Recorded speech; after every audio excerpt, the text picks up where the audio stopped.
உங்க வீட்ல ஒரு பெண் குழந்தை இருக்கா? அந்த குழந்தைக்கு நகை, பணம், சொத்து அதெல்லாம் சேர்த்து வைக்கிறத விட ஒரு பெஸ்ட் இன்வெஸ்ட்மென்ட் நான் சொல்றேன். நல்லா நோட் பண்ணி வச்சுக்கோங்க. அதுதான் HPV வேக்சின். இந்த HPV வேக்சின் எதுக்கு அப்டின்னா, கர்ப்பப்பை வாய் புற்றுநோய் அதாவது சர்வைக்கல் கேன்சர் அதுலருந்து விமன காப்பாத்துறதுக்கு தான் இந்த HPV வேக்சின். இந்தியால மட்டும் 8 நிமிஷத்துக்கு ஒரு பெண் இந்த கேன்சர்னால இறக்குறாங்க. அத ஆல்மோஸ்ட் 90% பிரிவென்ட் பண்றதுக்கு இந்த வேக்சினால முடியும். வேற எந்த கேன்சருக்கும் இந்த மாதிரியான வேக்சின் இதுவரைக்கும் தயாரிக்கப்படல. சோ நான் சொல்றத நல்லா நோட் பண்ணிக்கோங்க. இந்த வேக்சின் பத்தியான அவேர்னஸ் இப்பதான் பப்ளிக் மத்தியில கொஞ்சம் பரவிட்டு இருக்கு. அது மட்டும் இல்லாம கவர்மெண்ட் இந்த வேக்சின்காக தனியா ஒரு பட்ஜெட்டே ஒதுக்கிருக்காங்க. இந்த வேக்சின் 2 விதமா கிடைக்கும். Number 1 Cervarix and number 2 Gardasil. Cervarix அப்படின்றது 2 டோஸா போடப்படும். கேடாசில் அப்படின்றது 3 டோஸா போடப்படும். இந்த வேக்சின் யாரெல்லாம் எடுத்துக்கலாம் அப்படின்னா பியூபர்ட்டி அட்டெண்ட் பண்றதுக்கு முன்னாடி இருக்கவங்க இதை எடுத்துக்கிட்டாங்கன்னா ஆல்மோஸ்ட் 95 to 99% வரைக்கும் எஃபிகசி இருக்கும். ஸோ அதாவது 9 to 14 இயர்ஸ் பெண் குழந்தைங்க கண்டிப்பா இதை எடுத்தே ஆகணும். அது இல்லாம ஆல்மோஸ்ட் 14 to 45 இயர்ஸ் வரைக்கும் இருக்கவங்களும் இதை எடுத்துக்கலாம். ஸோ 9 to 14 இயர்ஸ் இருக்க குழந்தைங்களுக்கு 2 டோஸா கொடுப்பாங்க. ஃபர்ஸ்ட் 0 டோஸ், அதுக்கப்புறம் 6 மந்த்ஸ்க்கு அப்புறம் ஒரு டோஸ். இதுவே 14 to 25 இயர்ஸ் இருக்கவங்களுக்கு 3 டோஸா கொடுப்பாங்க.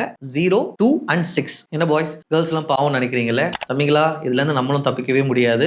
HPV பாய்ஸுமே எஃபெக்ட் பண்ணும். Genital warts, penile cancer, anal cancer இதுக்கெல்லாம் காரணமும் இந்த HPV வைரஸ் தான். ஸோ இதுல இருந்து நம்மளை காப்பாத்திக்கணும் அப்படின்னா பாய்ஸ் கூட வேக்சின்லாம் எடுத்துக்கலாம். ஃபாரின்ல ஆல்மோஸ்ட் HPV வேக்சின் மென்க்கும் கொடுக்க ஆரம்பிச்சிட்டாங்க. இந்தியாலுமே ஒரு சில இடத்துல கொடுக்குறாங்க. நீங்களுமே இந்த வேக்சின் எடுக்கணும் அப்படின்னு நினைச்சீங்கன்னா உங்க பக்கத்துல இருக்க டாக்டரை கன்சல்ட் பண்ணி அவங்க சொல்ற மாதிரி ஃபாலோ பண்ணிக்கோங்க. Be aware, take care.